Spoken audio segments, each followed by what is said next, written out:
Hey everyone, it's Khai here, your Calgary mortgage broker. And today we're diving into a topic a lot of people think about, but not enough people actively work on it. It's how to get ahead financially and stay ahead. These aren't flashy, overnight, lottery winning strategy. These are real, simple habits that can genuinely fast track your financial independence over time. And if you're someone who cares about building a solid financial future, this video is definitely for you. Now, before diving in, I get that everyone has a different philosophy about money. Some people believe tomorrow isn't promised, so I'm going to live today to the fullest. And honestly, I respect that. And if that's your philosophy, this video isn't meant to change your mind. But if you ever wonder what happens if I live until 70, 80, or even 90, or how do I make sure that I can retire comfortably and still enjoy life now, then stick around, this video is for you. Let's start with the foundation, mindset. Because if you don't believe in saving, if you don't believe in investing, and if you don't believe that your future self deserves protection, then none of the strategies I'm about to share will matter. Spending feels good. I love spending too, we all do. And sometimes we buy things that we never even end up using. So one simple tactic I recommend is the 1 week rule.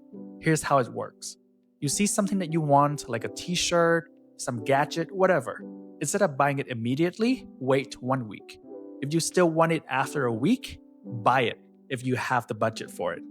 But 90% of the time, you'll forget about it completely. It's not about a $20 purchase. It's about breaking the habit of emotional spending. Because emotional spending today becomes financial stress tomorrow. When your mindset shifts to spend intentionally, save consistently, you're already ahead of many people. All right, the next habit, and this one is everybody hates hearing, budgeting. Yeah, I know, nobody likes the word, but just like eating healthy or exercising, budgeting isn't always fun, but it's necessary. One of the easiest methods to start with is the 65, 25, and 10 rules. 65% to need, 25% to wants, and 10% saving. Simple, straightforward, and it works. But Khai, what about payment for car loans, credit card, or line of credit? Totally fair. In that case, you have two choices. Cut back in your spending, increase your income, or a mix of both.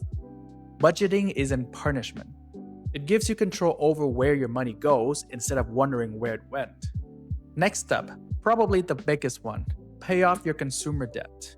Not your mortgage. I'm talking about high interest debt. Credit cards at 18 to 23%, line of credit, personal loans. If you want to build wealth, you must get rid of high interest debt. The interest you're paying is the money you could be investing. And look, some people end up in debt because of emergencies, medical issues, job loss, things completely out of their control. I get that. This advice assumes that you have the ability to earn enough to work on improving your financial habits. Think of credit as a double-edged sword. Use it wisely, it can help you build wealth through leverage. Use it poorly, it keeps you stuck and unable to take advantage of opportunities. In another video, we'll talk about the 5 C's of credit because understanding that alone can change your whole financial outlook. Once you build a budget, control your spending, and tackle your debt, now we talk about investing. There are tons of different investment vehicles out there, and your choice should depend on your knowledge, your risk tolerance, and your comfort level. Risk and reward go hand in hand. If someone tells you they're an investment opportunity with all the reward and zero risk, you better run. One of my favorite saying is this: compound interest can be your best friend or your worst enemy, depending on who's collecting it. Super powerful, right? It doesn't matter if you start small. What matters is consistency, because time in the market always beats timing the market. At the end of the day, there are a million ways to reach financial independence, as long as you know where you want to go. And if you're not sure yet, that's okay. Just take the first step, then the next step after that. Like the saying goes, a journey of 1,000 miles begins with a single step. These are the habits I personally believe in. The habits I'm working on and the habits I've seen transform people's financial lives. They're not the only way, but they're a powerful place to start. If you have a habit or tips that helped you get ahead financially, drop them in a comment below. I love hearing about your experiences.